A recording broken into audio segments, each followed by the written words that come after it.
माधव कुंज बिहारी गोपीजन वल्लभ गिरिवरधारी गोपीजन वल्लभ गिरिवरधारी यशोदानंदन व्रज जनरंजन यशोदानंदन व्रज जनरंजन यामुनातीरावनचारी यामुनातीरावनचारी जय राधा माधव कुंज बिहारी जय राधा माधव कुंज बिहारी हरे कृष्णा कृष्ण कृष्ण हरे हरे हरे राम राम राम हरे हरे हरे कृष्णा कृष्ण कृष्ण हरे हरे हरे राम राम राम हरे हरे। जय ओम विष्णुपाद परमहंस परिव्राजकाचार्य अष्टोत्तर शतश्री श्रीमद् अभय चरणारविंद भक्ति वेदांत स्वामी श्रील प्रभुपाद की जय। जय ओम विष्णुपाद परमहंस परिव्राजकाचार्य अष्टोत्तर शतश्री श्रीमद् भक्ति सिद्धांत सरस्वती गोस्वामी महाराज श्रील प्रभुपाद की जय। अनंत कोटि वैष्णव वृंद की जय। श्रीमद् भगवद गीता यथारूप की जय। ओम नमो भगवते वासुदेवाय ओम नमो भगवते वासुदेवाय ओम नमो भगवते वासुदेवाय। हरे कृष्णा। तो आज हम श्रीमद् भगवद गीता के 14वें अध्याय का 18वां श्लोक आज देखेंगे। तो हम श्लोक पढ़ेंगे, अनुवाद पढ़ेंगे, तात्पर्य पढ़ेंगे और उसको फिर समझने का प्रयास करेंगे। तो श्लोक संख्या 18 अध्याय है 14 प्रकृति के 3 गुण। ऊर्ध्वं गच्छन्ति सत्त्वस्था मध्ये तिष्ठन्ति राजसाः जघन्यगुणवृत्तिस्था अधो गच्छन्ति तामसाः। अनुवाद एवं तात्पर्य कृष्ण कृपा मूर्ति भक्ति वेदांत स्वामी श्रील प्रभुपाद द्वारा। अनुवाद। सतोगुणी व्यक्ति क्रमशः ऊपर उच्च लोकों को जाते हैं, रजोगुणी इसी पृथ्वी लोक में रह जाते हैं और जो अत्यंत गर्हित तमोगुण में स्थित हैं वे नीचे नरक लोकों को जाते हैं। तात्पर्य। इस श्लोक में तीनों गुणों के कर्मों के फल को स्पष्ट रूप से बताया गया है। ऊपर के लोकों या स्वर्ग लोकों में प्रत्येक व्यक्ति अत्यंत उन्नत होता है। जीवों में जिस मात्रा में सतोगुण का विकास होता है उसी के अनुसार उसे विभिन्न स्वर्ग लोकों में भेजा जाता है। सर्वोच्च लोक सत्यलोक या ब्रह्मलोक है, जहाँ इस ब्रह्मांड के प्रधान व्यक्ति ब्रह्मा जी निवास करते हैं। हम पहले ही देख चुके हैं कि ब्रह्मलोक में जिस प्रकार जीवन की आश्चर्यजनक परिस्थिति है उसका अनुमान करना कठिन है। तो भी सतोगुण नामक जीवन की सर्वोच्च अवस्था हमें वहाँ तक पहुँचा सकती है। रजोगुण मिश्रित होता है, यह सतो तथा तमो गुणों के मध्य में होता है। मनुष्य सदैव शुद्ध नहीं होता, लेकिन यदि वह पूर्णतया रजोगुणी हो तो वह इस पृथ्वी पर केवल राजा या धनी व्यक्ति के रूप में रहता है। लेकिन गुणों का मिश्रण होते रहने से वह नीचे भी जा सकता है। इस पृथ्वी पर रजो या तमोगुणी लोग बलपूर्वक किसी मशीन के द्वारा उच्चतर लोकों में नहीं पहुंच सकते। रजोगुण में इसकी भी संभावना है कि अगले जीवन में कोई प्रमत्त हो जाए। यहाँ पर निम्नतम गुण तमोगुण को अत्यंत गर्हित कहा गया है। अज्ञानता विकसित करने का परिणाम अत्यंत भयावह होता है। यह प्रकृति का निम्नतम गुण है। मनुष्य योनि से नीचे पक्षियों, पशुओं, सरीसृपों, वृक्षों आदि की 80 लाख योनियां हैं और तमोगुण के विकास के अनुसार ही लोगों को ये अधम योनियां प्राप्त होती रहती हैं। यहाँ पर तमसा शब्द अत्यंत सार्थक है। यह उनका सूचक है जो उच्चतर गुणों तक ऊपर ना उठकर निरंतर तमोगुण में ही बने रहते हैं। उनका भविष्य अत्यंत अंधकारमय होता है। तमोगुणी तथा रजोगुणी लोगों के लिए सतोगुणी बनने का सुअवसर है और यह कृष्ण भावनामृत विधि से मिल सकता है। लेकिन जो इस सुअवसर का लाभ नहीं उठाता वह निम्नतर गुणों में बना रहेगा। ओम अज्ञानतिमिरन्धस्य ज्ञानाञ्जनशलाकया चक्षुरुन्मिलितं येन तस्मै श्रीगुरवे नमः। श्रीचैतन्यमनोभीष्टं स्थापितं येन भूतले स्वयं रूपकदा मह्यं ददाति स्वपदान्तिकं। वन्देऽहं श्रीगुरोः श्रीयुतः पदकमलं श्रीगुरून् वैष्णवांश्च। श्रीरूपं साग्रजातं सहगणरघुनाथान्वितां तं सजीवं साद्वैतं सावधूतं परिजनसहितं कृष्णचैतन्यदेवं श्रीराधाकृष्णपादान् सहगणललिता श्रीविशाखान्वितांश्च। नमो ओं विष्णुपादाय कृष्णप्रेष्ठाय भूतले श्रीमते भक्तिविकासस्वामिनिति नामिने। नमो ओं विष्णुपादाय कृष्णप्रेष्ठाय भूतले श्रीमते भक्तिवेदान्तस्वामिनिति नामिने। नमस्ते सारस्वते देवे गौरवाणी प्रचारिणे निर्विशेष शून्यवादी पाश्चात्य देशतारिणे। जय श्री कृष्ण चैतन्य प्रभु नित्यानंद श्री अद्वैत गदाधर शिवासादि गौर भक्तवृंदा। हरे कृष्णा कृष्ण कृष्ण हरे हरे, हरे राम राम राम हरे हरे। हरे कृष्णा। सभी भक्तों को दंडवत प्रणाम। तो आज हमारा चर्चा का विषय है कि चंद्रयान आखिर गया कहाँ। तो दरअसल चंद्रयान क्या था? भारत का बहुत ही एम्बिशियस मून मिशन था। चांद पे पहुंचने का एक प्रयास था जो कि पिछले साल ही हुआ था 2019 में। और जो उसकी तैयारी है वो बहुत पहले से चल रही थी। लगभग मेरे ख्याल से 2008 में तैयारी चालू हो गई थी उसकी। और उसमें करोड़ों रुपए जो हैं, जो भारत के नागरिकों के जो टैक्स का जो पैसा है, करोड़ों रुपए जो है उसमें इन्वेस्ट किए गए। और एक ऐसा एक मशीन बनाया जो कि एक्सपेक्टेड था कि वो जाएगा चांद पे, चांद की सतह पे वहाँ लैंड करेगा। और जो चांद की सतह है उसको स्टडी करेगा। तो बहुत ही एम्बिशियस प्रोजेक्ट था ये। क्यों एम्बिशियस था? क्योंकि अभी तक इतिहास में सिर्फ 3 ही कंट्री हैं जो ये इस चीज़ को अचीव कर पाए हैं। मतलब जो इतिहास है उसके अनुसार अमेरिका, रशिया और चाइना, ये 3 लोग ही जो हैं चांद पे कुछ मशीन को पहुंचा पाए हैं उनके अनुसार। अगर इंडिया अगर पहुंचा पाता, भारत अगर पहुंचा पाता तो क्या होता? भारत चौथा देश होता। तो इसलिए बहुत ही एम्बिशियस प्रोजेक्ट था ये। और उस समय हर एक जैसे ही लॉन्च किया उसको तो हर एक उसका मूवमेंट जो है वो उसको देख रहे हैं टीवी पे, न्यूज़ पे टेलीकास्ट हो रहा है। सब बड़े ही ध्यान से देख रहे हैं कि क्या होगा आगे, क्या होगा, पहुंच पाएगा। और पहुंच गया तो बहुत बड़ा अचीवमेंट माना जाएगा। लेकिन हुआ क्या? बस वो बताते हैं बस लगभग 2 किलोमीटर की दूरी पर था चांद से, चांद की सतह से। और उसी समय उसका सिग्नल कट गया। मतलब एक तरीके से गायब। वैज्ञानिकों को पता नहीं कहाँ गया। वो जो मशीन उन्होंने भेजी वो मशीन कहाँ गई? तो एक्चुअली उनके पास भी उत्तर नहीं है, बस गायब है ना। उसके साथ जो कम्युनिकेशन था जो वो कट गया, वो टूट गया। तो अभी एक तरीके से मिशन फेल हुआ। लेकिन एक्चुअल में अगर इन वैज्ञानिकों ने अगर शास्त्रों का अध्ययन किया होता तो कभी इतना व्यर्थ का प्रयास ही नहीं होता। ऐसा व्यर्थ का प्रयास, क्योंकि शास्त्रों में वर्णन है कि चंद्रमा पे ऐसे मैकेनिकल मीन्स से नहीं जाया जा सकता, मशीन से नहीं जाया जा सकता। तो इस श्लोक में ये भगवान बता रहे हैं एक्चुअल में आपको जाना है, उच्च लोकों में जाना है। चांद जो है वो उच्च लोक है, ठीक है।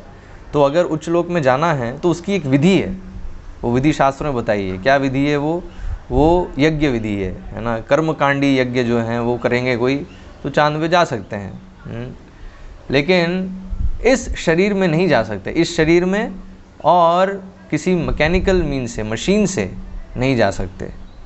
हाँ, क्योंकि चंद्रमा जो है वो पुण्य, जो पुण्य लोग हैं वही वहाँ जा सकते हैं, जिन्होंने एक पुण्य कमाया है तो तभी वो एलिजिबल हैं। तो प्रभुपाद इसको बहुत बार समझाते हैं बहुत ही सिंपल उदाहरण से कि हम इस पृथ्वी पे देखते हैं, अगर हमें किसी देश पे जाना है, अगर हमें अमेरिका जाना है तो क्या इतना आसान है जाना है? हम जाएंगे, हमें पहले पासपोर्ट चाहिए, वीज़ा चाहिए, और उसके बाद भी यहाँ पर जो है एयरपोर्ट पे टेस्टिंग होगी इतनी सारी, फिर वहाँ जाएंगे तो वहाँ पे अमेरिका में जो लैंड करेंगे तो वहाँ पर इमिग्रेशन डिपार्टमेंट है, वो सारी चेकिंग करेगा हैं, और उसके बाद भी कुछ समय के लिए रहने दिया जाएगा, उसके बाद भी आप बहुत समय नहीं रह सकते, उसके लिए आपको अमेरिका में रहना है बहुत समय, तो ग्रीन कार्ड चाहिए, ग्रीन कार्ड मिलना इतना आसान नहीं है, ठीक है। तो ये सिर्फ एक पृथ्वी पे एक देश है, वहाँ पहुँचने की बात है, तो वहाँ पर इतनी चेकिंग है, वहाँ इतनी आसानी से आपका अलाउ नहीं किया जाता, तो कैसे एक दूसरे प्लैनेट पे आपको इतनी आसानी से अलाउ किया जाएगा? वहाँ पर भी लोग हैं। अभी ये जो चीज़ है, ये आधुनिक जो वैज्ञानिक गण हैं वो उसको स्वीकार ही नहीं करते कि जो बाकी जो ग्रह हैं वहाँ पर भी जीवन है। उनको क्या लगता है कि सिर्फ पृथ्वी पर ही जीवन है। लेकिन हम देखते हैं पृथ्वी पर ही जीवन जो है उसमें इतनी विविधता है। हाँ, हम देखते हैं जल है, जल में अलग प्रकार के प्राणी हैं, भूमि है, भूमि पे अलग प्रकार के प्राणी हैं, आकाश है, आकाश में अलग प्रकार के प्राणी हैं। हाँ, तो यहाँ प्रभुपाद तात्पर्य वर्णन करते हैं कि कैसे सिर्फ 8 मिलियन जो हैं, सिर्फ क्या मतलब 8 मिलियन वो अलग अलग प्रजातियां हैं, बाकी सिर्फ 4 मिलियन 4 मिलियन मतलब जो 4 मिलियन जो योनियां हैं वो मनुष्य योनियां हैं। 4 मिलियन प्रकार के आप बोल सकते हो मनुष्य हैं, लेकिन वो भी, उनमें भी कितनी विविधता है। तो यहाँ भी वर्णन है कि जो जिन्होंने सत्वगुण विकसित किया है, सत्वगुण में स्थित हैं, वो कहाँ जाएंगे? वो उच्च लोकों में जाएंगे। ठीक है, तो उच्च लोक कौन से हैं? ये चंद्रलोक, और फिर उसके ऊपर जाएंगे जनोलोक, तपोलोक, और फिर सत्यलोक। सत्यलोक जो ब्रह्मलोक है, जहाँ पे ब्रह्मा जी निवास करते हैं, जो कि इस ब्रह्मांड के प्रथम जीव हैं। हाँ, फर्स्ट पर्सन। तो वो टॉप मोस्ट प्लैनेट है इस ब्रह्मांड में, लेकिन वहाँ भी जाना है तो उसके लिए क्या है? पुण्य होना चाहिए, तभी वहाँ जा सकते हैं, नहीं तो नहीं जा सकते। तो एक्चुअली ये जो प्रयास है मैकेनिकल मीन्स से इन उच्च लोकों में जाने का प्रयास जो है, ये नया प्रयास नहीं है। हाँ, ये जो प्रयास है मशीन के माध्यम से वहाँ जाना, ये नया प्रयास नहीं है, पहले भी प्रयास हो चुका है। तो भी आप बोलेंगे अरे पहले कहाँ प्रयास हुआ, ये तो हम अभी देख रहे हैं। हाँ, अभी हम एडवांस कर रहे हैं, प्रगति कर रहे हैं, अभी तो पहले कहाँ कर पाए। पहले तो ये ज्ञान ही नहीं था कि कैसे एक रॉकेट बनाना है, रॉकेट में वो जो लॉन्च, कैसे सैटेलाइट को लॉन्च करना है, उसका जो पूरा विज्ञान है, इतना बड़ा विज्ञान है, जटिल विज्ञान है, वो तो था ही नहीं, वो तो अभी तो रिसेंट डेवलपमेंट है। तो आप कैसे कह सकते हैं कि पहले जो है, पहले भी ये प्रयास हुआ? क्योंकि इसके बिना तो कोई जा ही नहीं सकता। मशीन से, मशीन में जाना है तो यही माध्यम है। लेकिन एक्चुअल में ये जो टेक्नोलॉजी है ये नई नहीं है। हाँ, ये हमें भी लग रहा है, क्योंकि हमें भी ऐसा अभी इस समय प्रकट हुआ है हमारे सामने, तो ऐसा लग रहा है नया है, लेकिन नया नहीं है। इसका वर्णन इवन शास्त्रों में मिलता है कि जो टेक्नोलॉजी है ये है, हमेशा से है, लेकिन ये किसके लिए है? ये है असुरों के लिए, जो निम्न लोकों में हैं, वहाँ ये जो है इस्तेमाल होता है। तो जो असुर हैं वो हमेशा टेक्नोलॉजी का प्रयोग किस लिए करते हैं? प्रकृति के नियमों के विरुद्ध जाने के लिए। तो भगवान ने वो सिस्टम बनाया है क्योंकि उनका प्रयास है नियंता बनने का। तो बेसिकली टेक्नोलॉजी क्या है? हमें एक नियंता होने का एक विश्वास दिलाती है कि यस, हम नियंता हैं। हाँ, जैसे अगर हम टैप खोलेंगे तो पानी आ रहा है, तो पानी कैसे आ रहा है? मेरे नल खोलने से, है ना। और तो वो एक भ्रम क्रिएट होता है कि यस देखो, मैं जो है पानी कहीं पर भी ला सकता हूँ, है, मुझे वर्षा पे डिपेंडेंट रहने की ज़रूरत नहीं है। वर्षा पे हैं, वर्षा से मुझे नहीं मिल रहा है पानी, मुझे नल से मिल रहा है। हाँ, तो ये जो है इस तरह का जो कंट्रोलरशिप है वो क्रिएट होता है टेक्नोलॉजी से। और दैट्स वाई जो डीमंस हैं, जो असुर हैं, उनको पसंद है टेक्नोलॉजी बहुत। और टेक्नोलॉजी उसी के लिए यूज़ करते हैं, भगवान के विरुद्ध कार्य। अभी भगवान ने सिस्टम बनाया है कि उच्च लोक में जाना है तो उसके लिए पुण्य कार्य कर रहे होंगे, लेकिन नहीं, हम उसके अलग तरीके जाएंगे। हम जो है अपने माध्यम से, मैकेनिकल मीन से हम जाएंगे। तो एक्चुअली भगवान की अवहेलना करना हुआ, शास्त्रों की अवहेलना करना हुआ, हाँ, लेकिन करेंगे हम, ठीक है। लेकिन अभी है क्या, ये हो नहीं सकता। तो इसलिए ये जो प्रयास है टेक्नोलॉजी का, ये टेक्नोलॉजी के माध्यम से मशीन से उच्च लोकों में जाना, ये प्रयास पहले भी किया था किसने? रावण ने। तो रामायण में वर्णन आता है, रावण जो है, रावण ने भी ये प्रयास किया था। तो रावण का क्या प्रयास था? रावण तो एक्चुअली एक सीढ़ी बनाना चाहता था, है ना, staircase to heaven, staircase बनाना चाहता था वो, कि सीढ़ी है जिसमें उस सीढ़ी पे चढ़ के जो भी जाना चाहे वो ऐसे चंद्रलोक है, इंद्रलोक है, वहाँ वो पहुँच सकता है। तो रावण भी बहुत एम्बिशियस था। एक्चुअली असुर जो है बहुत एम्बिशियस होते हैं, लेकिन उनका एम्बिशन किस लिए होता है? उनका एम्बिशन होता है सब भगवान के विरुद्ध सारे कार्य करने के लिए, शास्त्र के विरुद्ध, हाँ, जो भगवान के आदेश हैं उसके विरुद्ध कार्य करना। तो यहाँ भगवान बता रहे हैं कि ऐसे जो हैं, जो तमोगुण, तो ये सब क्या है? तमोगुण है बेसिकली। जितना हम भगवान के विरुद्ध कार्य करेंगे उतना ही तमोगुण से बनते जाते हैं, तमोगुण का प्रभाव आता रहता है। क्योंकि तमोगुण में ये होता है, जो वास्तविकता है, सत्य है, वो नहीं दिखता है। एज इट इज़ चीज़ों को नहीं देख सकता वो। एज इट इज़ चीज़ों को हम कब देख सकते हैं? वो सत्वगुण में ही देख सकते हैं। तो इसलिए भगवान बताते हैं ना, हाँ, सत्वात् संजायते ज्ञानम। सत्वगुण से क्या होता है? ज्ञान डेवलप होता है, ज्ञान विकसित होता है। ज्ञान होता है तो उस ज्ञान से वो यथारूप चीज़ों को देख पाता है। रजोगुण में व्यक्ति एक तरह से अंधा होता है, वो बस इच्छाओं की पूर्ति के लिए कार्य करता रहता है। तो इस अध्याय में ये पूरा वर्णन है, जो 14वां अध्याय है, प्रकृति के 3 गुण, हाँ, तो इसमें इन 3 गुणों के विषय में भगवान बहुत डिटेल में बता रहे हैं। पूरा एक ये चैप्टर डेडिकेटेड है सिर्फ गुणों के लिए। तो हम समझ सकते हैं कि गुणों का ज्ञान कितना इम्पॉर्टेंट है। और ये कितना इम्पॉर्टेंट है, ये भगवान स्वयं इस अध्याय के प्रथम श्लोक में स्थापित कर रहे हैं। तो प्रथम श्लोक क्या है इस अध्याय का? हाँ, जो पहला श्लोक है उसमें भगवान क्या कह रहे हैं? श्री भगवान उवाच परम भूयः प्रवक्ष्यामि ज्ञानानां ज्ञानमुत्तमं यज्ञात्वा मुनयः सर्वे परां सिद्धिमितो गताः। भगवान क्या कह रहे हैं? ज्ञानानां ज्ञानमुत्तमं। अर्जुन, अभी जो मैं तुम बता रहा हूँ ये क्या है? सभी ज्ञान में सबसे उत्तम ज्ञान है। तो उत्तम का अर्थ क्या है? उद्गत तम। उत्तम का अर्थ है जो तमोगुण से हमें पूरा उठा ले। हाँ, तमोगुण मतलब अंधकार, जो तमा मतलब अंधकार को पूरा खत्म कर दे। हाँ, वो जो है उसे कहते हैं उत्तम। तो अभी सभी ज्ञान में ज्ञानानाम ज्ञानम उत्तमम। और क्या कह रहे हैं भगवान? यज् ज्ञात्वा मुनयः सर्वे पराम सिद्धिमितो गताः। मतलब इस ज्ञान को जानकर जितने भी पूर्व में जितने भी ऋषि मुनि हुए, वो उन सब ने सिद्धि को प्राप्त किया। मतलब जो ऋषि मुनियों को जो ज्ञान होता है ना, वो ये ज्ञान है।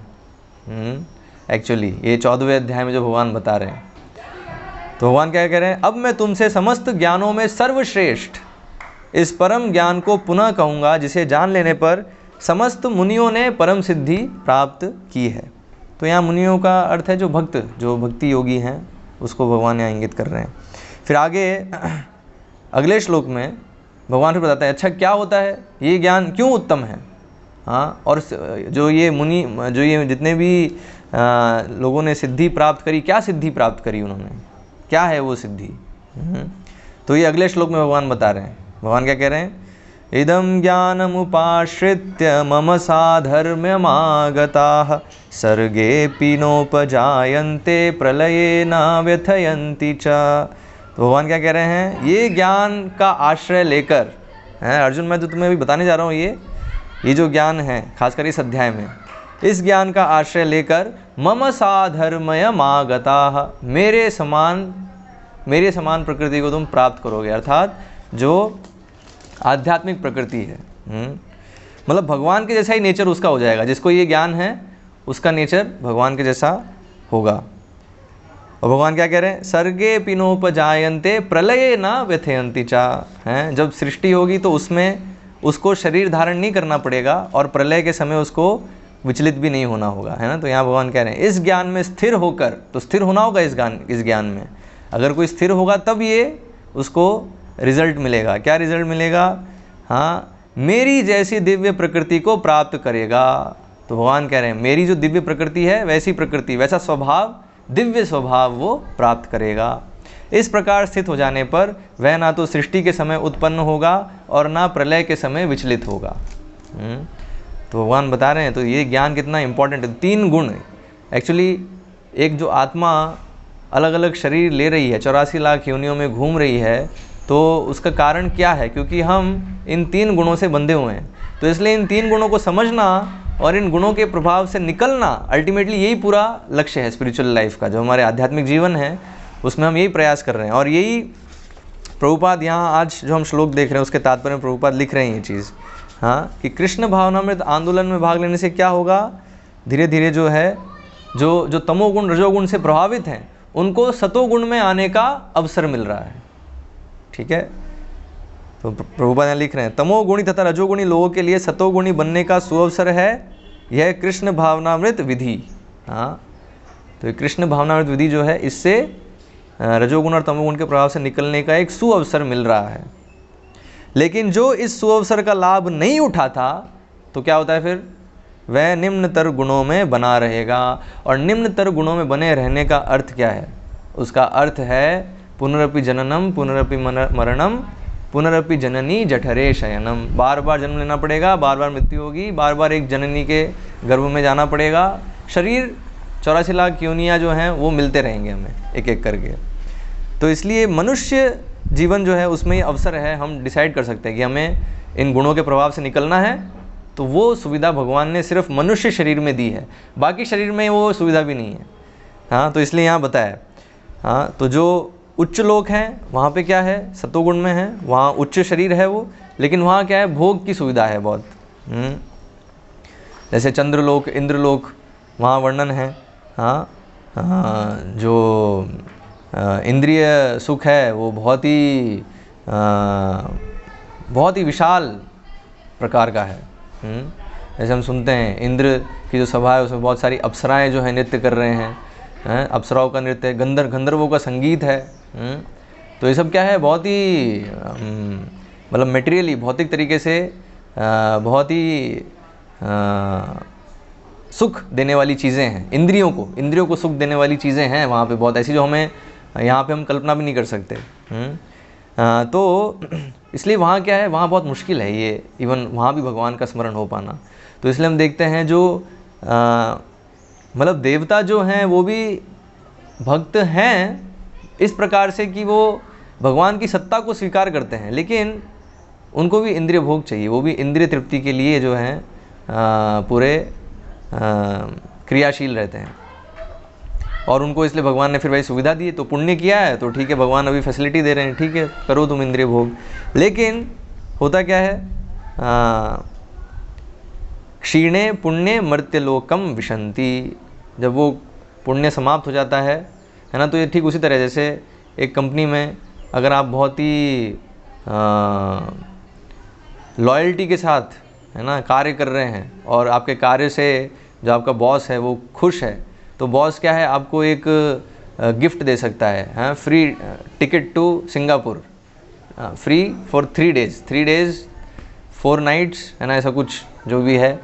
हाँ, और 3 दिन तक आपका कोई खर्चा नहीं होगा। 3 दिन तक आपको मिला है, वो कंपनी की तरफ से मिला है। हाँ, तो 3 दिन आप मज़े कर सकते हो, लेकिन 3 दिन के बाद क्या होगा? You have to come back. आपको सिंगापुर से वापस आना पड़ेगा, क्योंकि उधर रुकोगे तो आपके फिर खर्चा होने लगेगा। और हमारी उतनी है नहीं अभी, उतना हमारा पॉकेट में भरा हुआ नहीं है धन, तो हम वो अफोर्ड नहीं कर पाएंगे। Then we have to come back, तो हमें वापस आना पड़ेगा। तो ठीक उसी तरह से पुण्य क्या है? पुण्य ऐसे ही एक प्रकार का एक आप क्रेडिट समझ लो कि उतना क्रेडिट है उसके पास, तो वो फिर उच्च लोकों में जा सकता है। वहाँ कुछ समय रहेगा जितना वहाँ आयु है, लेकिन उसको वापस इस पृथ्वी लोक पे आना पड़ेगा। तो अभी ये जो इंटरप्लैनेटरी ट्रैवल है ना, एक जो जीव है वो एक लोक से दूसरे लोक में, दूसरे लोक से फिर मतलब ये जो पूरे जो 14 प्लैनेटरी सिस्टम है जो भागवतम में वर्णन है, हाँ, जिसमें ये भूमंडल है, भूमंडल के ऊपर जो है उच्च लोक हैं, हाँ, और फिर उसके नीचे निम्न लोक हैं। तो इन सब में एक जीव भ्रमण कैसे कर रहा है, विधि क्या है भ्रमण करने की, वो यहाँ इस श्लोक में भगवान बता रहे हैं कि जो सत्वगुण का संपर्क करते हैं वो ऊपर जाते हैं, उच्च लोकों में जाते हैं। जो रजोगुण का संग करते हैं वो इस पृथ्वी पे रह जाते हैं, भूमंडल पे ही। और जो निम्न गुणों का संग करते हैं, मतलब तमोगुण का संग करते हैं, तो वो क्या करते हैं, अधोगच्छन्ति तामसा, अधोगति, उनकी अधोगति होती है। तो अभी यहाँ तात्पर्य श्रील प्रभुपाद बता रहे हैं अधोगति जो है, अधोगति ऐसा भी हो सकता है कि इसी पृथ्वी पर हो, लेकिन पशु योनियों में, है ना, पशु योनियों में भी जा सकते हैं। एक्चुअली इसलिए हम देखते इतने पशु हैं तो वो क्या है, तमोगुण से प्रभावित हैं, इसलिए उनके लिए संभव नहीं है। तो जो जितना ज़्यादा तमोगुण रजोगुण से प्रभावित है उसके लिए उतना ही मुश्किल है गुणों के प्रभाव से निकल पाना। इसलिए शास्त्रों में संस्तुति है कि सत्वगुण की वृद्धि की जाए, और इसीलिए पूरी वर्णाश्रम व्यवस्था है। हाँ, तो हम देखते हैं जो वैदिक व्यवस्था है, हाँ, पूरी वर्णाश्रम व्यवस्था जो उसका उद्देश्य यही है कि कैसे सत्वगुण की वृद्धि हो, पूरा जो समाज है वो सत्वगुण में आए, क्योंकि सत्वगुण में होगा सबकी ऊर्ध्व गति होगी। लेकिन अगर सत्वगुण नहीं है, सब रजोगुण तमोगुण में है, तो क्या है, अधोगति, अधोगच्छन्ति तामसा। तो ये है कलयुग में स्थिति। हाँ, कलयुग में क्या है, तमोगुण का, रजोगुण और तमोगुण का प्रभाव अधिक है, बहुत ज़्यादा है। और इसके कारण देख रहे हैं हम इसी जीवन में ही लोगों की स्थिति जो है नारकीय स्थिति हो जाती है। जैसे हम देखते हैं यहाँ पशुओं का वर्णन है, लेकिन जो आधुनिक मनुष्य है जो इतना ज़्यादा रजोगुण तमोगुण से प्रभावित है, तो उसकी स्थिति इवन पशुओं से भी निम्न हो जाती है, पशुओं से ही बदतर हो जाती है। तो आप बोलेंगे अरे नहीं प्रभु जी ऐसा कैसे कह रहे हैं, पशुओं से बदतर कैसे, हमारी स्थिति बहुत अच्छी है, हम तो एडवांसमेंट कर रहे हैं, प्रगति कर रहे हैं। लेकिन एक्चुअली अगर थोड़ा सा ध्यान से देखेंगे तो समझ में आएगा कि नहीं, पशुओं से ही बदतर है। कारण क्या है, क्योंकि पशु जो है आप देखोगे कभी भी आप नहीं देखोगे कि वो सोने के लिए जो है गोली खा रहा है, और कभी बहुत ज़्यादा रोगी है ऐसा कोई पशु आप देखेंगे नहीं। हाँ, पशु क्या है, रोग होगा उसको तो ठीक है, वो फिर शरीर त्याग करेगा, लेकिन जब भी जितना भी जिएगा वो हेल्दी जिएगा। अगर उसको उसके नेचुरल हैबिटेट में रखा जाए, उसके प्राकृतिक माहौल में उसे रखें, तो बहुत अच्छे से जो है उसको कोई दिक्कत नहीं है। और मतलब उसकी जो शारीरिक क्रियाएँ एटलीस्ट आहार निद्रा भय मैथुन है वो बड़े अच्छे से करता है। लेकिन जो आधुनिक मनुष्य है वो इवन ये जो 4 बेसिक क्रियाएँ हैं, जो उसकी 4 बेसिक आवश्यकताएं बेसिकली शरीर की, क्या है, आहार निद्रा भय और मैथुन, लेकिन ये 4 चीज़ें ही उसको उपलब्ध नहीं है ढंग से। हैं, क्या क्वालिटी उपलब्ध है, हम देख रहे हैं खाना जो उपलब्ध है सब पूरा प्रदूषित है, हवा जो है हवा प्रदूषित कर दी है। हाँ, नींद हम देखते हैं लोग नींद की गोली खाते हैं, नींद नहीं आती। हाँ, तो इतनी जघन्य स्थिति तो इवन पशुओं की भी नहीं है। तो इसलिए बताया रजो, ये क्यों हुआ ऐसी क्यों स्थिति है मनुष्य की अभी। हाँ, तो क्या है कारण, तमोगुण का संग। तमोगुण का संग अधिक होता है तो फिर ऐसी स्थितियाँ क्रिएट होने लग जाती हैं। तो इसलिए बताया ये जो भगवान यहाँ इस अध्याय में बता रहे हैं कि सत्वगुण का संग करते तो क्या लक्षण होते हैं, रजोगुण का संग करते हैं तो क्या लक्षण होते हैं, हाँ, तमोगुण का संग करते हैं क्या लक्षण होते हैं। तो इसको हम ध्यान से पढ़ेंगे तो इधर ही देख सकते हैं इसका प्रभाव। हाँ, तो हमें दिखेगा जो भगवान बता रहे हैं यहाँ पे रजोगुण और तमोगुण के संग से क्या लक्षण होते हैं, वो सारे लक्षण अभी आप देख लीजिए, अभी वर्तमान समाज उसमें वो सारे लक्षण दिखेंगे। तो दैट इज़ द प्रूफ, वो प्रमाण है कि देखो ये भी रजोगुण तमोगुण से प्रभावित है। क्योंकि कई बार क्या लोग ये प्रश्न करते हैं ना, प्रभु जी कहाँ हैं रजोगुण तमोगुण, दिखते ही नहीं है। गुण हम बोलते हैं रस्सी, तो ये कौन सी रस्सी है, कहाँ है ये रस्सी, दिख ही नहीं रही है। तो एक्चुअली बताया ये दरअसल इनविजिबल रोप है। हाँ, लेकिन है ये रस्सी। हाँ, गुण जो है ये दिख नहीं रहे हमें। जैसे हम देखते हैं ना हवा हमें नहीं दिख रही है, जैसे अभी ये वायरस आया, वायरस कहाँ दिख रहा है, लेकिन देखो कितना प्रभावित कर रहा है ना। तो उसी तरीके से गुण भी हैं। तो गुण जो हैं वो हैं जिससे हम बंधे हुए हैं। इसलिए हम देखेंगे हर एक व्यक्ति का एक पर्टिकुलर नेचर है, क्या चीज़ है वो जो कि वो उसको एक सीमित करती है। मतलब हर एक व्यक्ति की एक क्षमता है, तो उस सीमा कैसे डिसाइड हो रही है और उसकी एक पर्टिकुलर जो कार्य करने की क्षमता है वो कैसे डिसाइड हो रही है, वो दरअसल इन गुणों के प्रभाव से हो रही है। तो इसलिए जो ये पूरा प्रयास है मशीन से जाना ये संभव नहीं है। भगवान यहाँ कह रहे हैं ये नहीं है, ये क्या है, ये मशीन के माध्यम से पहुंचना। दरअसल ये जो मशीन बनाना, उसमें दिमाग लगाना और फिर उसके लिए उतना कार्य करना, ये सारी मेहनत करना, ये क्या है, रजोगुण और तमोगुण का संग कर रहे हैं उस प्रोसेस में। तो अभी वो जो रजोगुण तमोगुण का संग कर रहे हैं मशीन बनाने में, उसको वहाँ पहुँचाने में, और वहाँ पहुँच रहा है और गायब हो रहा है, ये सब होने में जो पूरा जो प्रयास है, वो प्रयास क्या है, व्यक्तियों को रजोगुण। हम देखते हैं जो वैज्ञानिक है, जितने भी वैज्ञानिक हैं और इस पूरे प्रोजेक्ट में जो इन्वॉल्व है, दिन रात काम कर रहे हैं, दिन रात जो है लगे हुए हैं, वो जो है मशीन बनाने में, उसको कंट्रोल करने के लिए जो एल्गोरिदम्स हैं उसको बनाने में, सॉफ्टवेयर उसका पूरा जो सब चीज़, सब हर एक पार्ट, उसमें कितनी सारी कॉम्प्लेक्स चीज़ें हैं, एक एक चीज़ जो है बहुत कॉम्प्लेक्स है। तो हर एक चीज़ के हर एक पार्ट के लिए इतने सारे वैज्ञानिक काम कर रहे हैं दिन रात। लेकिन जब बस वो पहुंचाया और 2 किलोमीटर पहले वो सारी जो प्रयास है सब विफल। ऑफ कोर्स वो लोग फिर ऐसे कहते नहीं जो मिशन है वो फेल नहीं हुआ। हाँ, क्योंकि मिशन को हमें स्टेप्स में देखना होगा, है ना। तो अभी वहाँ जो चांद पे उसको पहुँचाना था, उधर तक पहुँचने के लिए बहुत सारे स्टेप्स थे बीच में। तो वो जो शुरू के जितने भी स्टेप्स थे उसमें सक्सेस था, वो बस लास्ट जो था, बस 2 किलोमीटर पहले बस जो है थोड़ा सा गड़बड़ हो गया। अल्टीमेटली तो जो है मिशन फेल नहीं हो, आप कह नहीं सकते ऐसा। हाँ, तो बी पॉजिटिव, है ना। तो हाँ, ये जो है ऐसा है। लेकिन ये क्या है, मूर्ख बनाना है एक्चुअली। हाँ, फालतू जो लोगों के टैक्स का इतना पैसा है उसको किसी कंस्ट्रक्टिव यूज़ मतलब समाज के भले के लिए यूज़ किया, जिसमें किसका वो चांद में पहुंच गए, क्या मिलेगा उससे किसी को, हैं। बस एक अहंकार, वो अहंकार से जोड़ दिया है कि हाँ हम भी जो हैं चौथे देश बन जाएंगे। अरे लेकिन उससे क्या, लोगों का क्या बेनिफिट हो रहा है। और वहाँ जाके आप कुछ ना, अगर कुछ रॉक्स लिया है तो रॉक तो इधर भी है, पृथ्वी पे इतने सारे रॉक्स मिल जाएंगे, हैं। वहाँ इतना मेहनत करके, इतने पैसे लगा के, बिलियंस डॉलर्स लगा के वहाँ पहुँच रहे हैं, पहले तो वहाँ पहुँच भी नहीं पा रहे हैं, और मान लो पहुँच भी गए तो वहाँ से लेके आएंगे कुछ रॉक्स, हैं। तो क्या उसका लाभ है? Actually it's just a childish play, हैं, बचपना। एक्चुअली बच्चे नहीं होते, से खिलौने से खेलते हैं बच्चे, हैं, एक खिलौना दूसरा खिलौना, एक खिलौना। वो देखा है बच्चे, जब बच्चे को ना गाड़ी देते हैं तो उसको लगता है हाँ मैं गाड़ी चला रहा हूँ, हाँ देखो मैं कार चला रहा हूँ। तो ये बिल्कुल ऐसी स्थिति है। तो अभी वो जो पूरा प्रयास है उसमें रजोगुण और तमोगुण का संग हो रहा है एक्चुअली। तो इसलिए वो प्रयास तो कर रहे हैं चांद पे जाने का, लेकिन जाएंगे कहाँ, निम्न लोक में जाने का जो है तैयारी हो रहा है एक्चुअली। तो इसलिए वो, अगर आपको मतलब ये प्रकृति का नियम है, हाँ, कि हम जिस रिज़ल्ट के लिए कार्य करते हैं वो कार्य करते करते, लेकिन अंत में रिज़ल्ट उसका अपोजिट ही होता है। हाँ, ये भौतिक जगत का नेचर है, स्वभाव है। हाँ, तो इसलिए हमें बहुत केयरफुल होना चाहिए कि हम किस गुण का संग कर रहे हैं। हमारी आदतें, हमारा जो उठना बैठना है, सोना खाना पीना, बात करना चलना, ये सब जो है वैसा कैसा होना चाहिए, सतोगुण। जिससे हम सतोगुणी होना चाहिए। और ख़ासकर इसमें बताया है जो सबसे इम्पॉर्टेंट है वो है आहार। आहार से सब चालू होता है, क्योंकि आहार, जैसा आहार है वैसा मन बनता है, जैसा मन है वैसा विचार है, जैसे विचार है वैसे ही कार्य होते हैं। तो इसलिए आहार जो है वो सबसे इम्पॉर्टेंट है। तो इसलिए बताया भक्तों को क्या है, प्रसाद लेना चाहिए।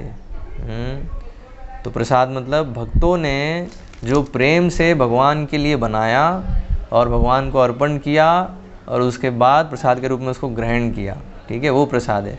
ऐसे नहीं कि किसी होटल में, रेस्टोरेंट में किसी कामुक व्यक्ति ने, जो कामुक है, लोभी व्यक्ति है, उसने बनाया है और उसको हम खरीद रहे हैं, खरीद के फिर हम भगवान को जो है एक फॉर्मेलिटी के लिए भगवान के सामने रख देते हैं और फिर हाँ वही प्रसाद हो गया और हम उसको फिर ले रहे हैं। हाँ, तो वो प्रसाद नहीं है। प्रसाद मतलब जो भक्त बना रहे हैं, बनाते समय प्रेम से बना रहे हैं भगवान के लिए, ठीक है, ये पूरे विचार में कि भगवान इसका आस्वादन करेंगे और फिर उसको भगवान को भोग लगाते हैं विधि से, जो हमें विधि बताई है।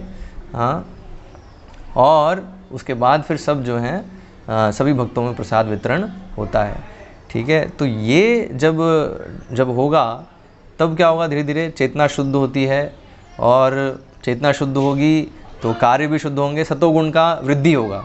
ऑफ कोर्स ये जो चीज़ है भगवान को भोग लगाना, प्रसाद ग्रहण करना, ये गुणातीत है। प्रसाद जो है ट्रांसेंडेंटल है, वो किसी गुण में नहीं है। लेकिन समस्या क्या है, हम गुण में हैं, हम एक गुण से प्रभावित हैं। तो अभी जैसे जैसे हम भक्ति के कार्य करते जाएंगे तो पहले गुणों का प्रभाव हटता है ना, पहले गुणों का प्रभाव हटेगा। इसलिए हम देखेंगे जो रजोगुण और तमोगुण से जो जो चीज़ें होती हैं उनका प्रभाव पहले घटेगा। तो क्या है वो, काम वासना, क्रोध, लोभ। तो ये सब जैसे बताया, रजोगुण से क्या है, लोभ उत्पन्न होता है। हाँ, तो वो लोभ धीरे धीरे जाएगा। हाँ, काम वासना कम होगी। हाँ, ये सब जो हैं दिखेंगे जैसे जैसे हम भक्ति में प्रगति कर रहे हैं। और फिर एक समय आएगा जब अच्छे से सत्वगुण में स्थित हैं, और फिर सत्वगुण को भी पार करना है, सत्वगुण में भी नहीं रह जाना है ना। ये भी समस्या आती है, खासकर भारत में हम देखते हैं ये समस्या। कई पुण्यशाली भारतीय हैं, हिंदू हैं, वो क्या है, पुण्य करके सोचते हैं कि बस हाँ ये जो है टॉप मोस्ट है, ये सर्वश्रेष्ठ है, पुण्य हो गया, हम तो बहुत पुण्यशाली है। हाँ, अरे कृष्ण हम तो करते रहते हैं, कृष्ण जानते हैं हम कृष्ण के विषय में, भगवद गीता, अरे भगवद गीता बहुत बार पढ़ी है। हाँ, लेकिन पालन कितनी होती है? हाँ, पालन कुछ नहीं होती है। हाँ, पालन बस इतना होता है कि बस मंदिर जाते हैं हम और दान पेटी में कुछ हम डाल देते हैं, घंटी बजा देते हैं और भगवान के सामने बहुत सारी अपनी लिस्ट रख देते हैं हमारी इच्छाओं की। हाँ, ये तो हम देखो कितने पुण्यशाली, हम भगवान में विश्वास करते हैं। और साथ ही साथ जब हम ये चंद्रयान को भेज रहे हैं चंद्रमा पे, तब भी हम भगवान की आरती कर रहे हैं, भगवान से प्रार्थना कर रहे हैं कि हे भगवान इसको आप सफलता से पहुंचा दीजिएगा। तो अभी भगवान के विरुद्ध कार्य और उसमें भी भगवान का स्मरण कर रहे हैं। वाह, बहुत बढ़िया, इतने पुण्यशाली हैं, बहुत पुण्यशाली हैं। एक्चुअली यही दिक्कत है पुण्य की है कि वो सोचता है, पुण्य में क्या सोचता है कि भगवान मेरे इंद्रिय भोग के लिए हैं। फिर क्या होता है, वो ना चाहते हुए भी कभी ना कभी वो ऐसे कार्य कर देगा जिसमें भगवान की अवहेलना करेगा। इसलिए हम देखते हैं इवन इंद्र हैं तो इंद्र से भी गड़बड़ होती है बहुत बार, है ना। पूरी जो गोवर्धन लीला है वो उसी का प्रमाण है कि इंद्र कितने अहंकारी हो गए थे, तो इंद्र का अहंकार तोड़ने के लिए भगवान ने पूरी लीला रची। ऑफ कोर्स वो लीला करने के बहुत सारे प्रयोजन थे, उसमें से एक प्रयोजन जो था वो ये था कि इंद्र को जो है सबक सिखाना था भगवान को। हाँ, तो इसलिए ये चीज़ होती है। हाँ, कि अगर पुण्य में अगर हम ये सोच रहे हैं कि पुण्य ही टॉप मोस्ट है, तो होता क्या है, फिर ऐसे ही चक्कर लगाते रहना पड़ेगा। हाँ, ऐसे ही जो है कभी बीच में, कभी ऊपर उच्च लोकों में, कभी निम्न लोकों में, और कभी एक पर्टिकुलर लोक में भी अलग अलग योनियों में। तो यहाँ बताया 84 लाख योनियाँ हैं, जिसमें से 80 लाख जो है वो सब जो है बाकी जीव जंतु हैं, 4 लाख ही हैं जो मनुष्य हैं। ठीक है, तो इसलिए हम किस गुण का संग कर रहे हैं, तो इसलिए बताया सत्संग। सत्संग से क्या होता है, सतोगुण की वृद्धि होती है। ठीक है, हमें चीज़ों की वास्तविकता पता चलती है कि एक्चुअली रियलिटी क्या है। जैसे हम देख रहे हैं ये अधिकतर जो ऐसे रजोगुण तमोगुण से प्रभावित हैं, वो लोग क्या सोचते हैं, जो ये हाँ चंद्रयान गया वहाँ, ओ बहुत बड़ा अचीवमेंट था, ये भी अचीवमेंट था, इतना बड़ा प्रयास किया, कोई बात नहीं, बेटर लक नेक्स्ट टाइम, अभी 2021 में फिर से हम भेजेंगे और हम जो है टैक्स का पैसा और लगाएंगे उस पर और फिर भेजेंगे उसको। तो वो क्या है, वो एक्चुअली वास्तविकता को देख ही नहीं पा रहे हैं वो कि रियलिटी क्या है।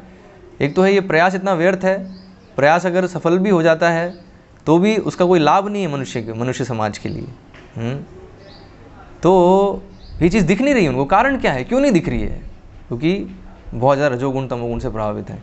तो अगर हम भक्ति में हैं, ठीक है, लेकिन अभी भी हम अगर ऐसे विचारों से प्रभावित हैं तो इसका ये इंगित करता है कि अभी भी हम रजोगुण तमोगुण से प्रभावित हैं।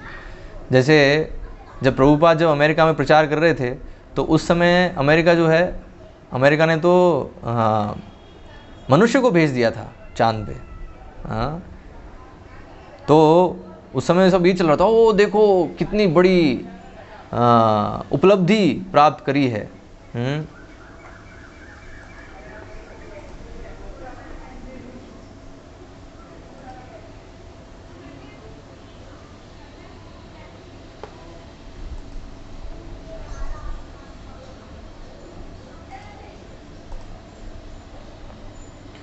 हरे कृष्ण कृष्ण कृष्ण हरे हरे, हरे राम राम राम हरे हरे, हरे कृष्ण कृष्ण कृष्ण हरे हरे, हरे राम राम राम हरे हरे, हरे कृष्ण कृष्ण कृष्ण हरे हरे, हरे राम राम राम हरे हरे।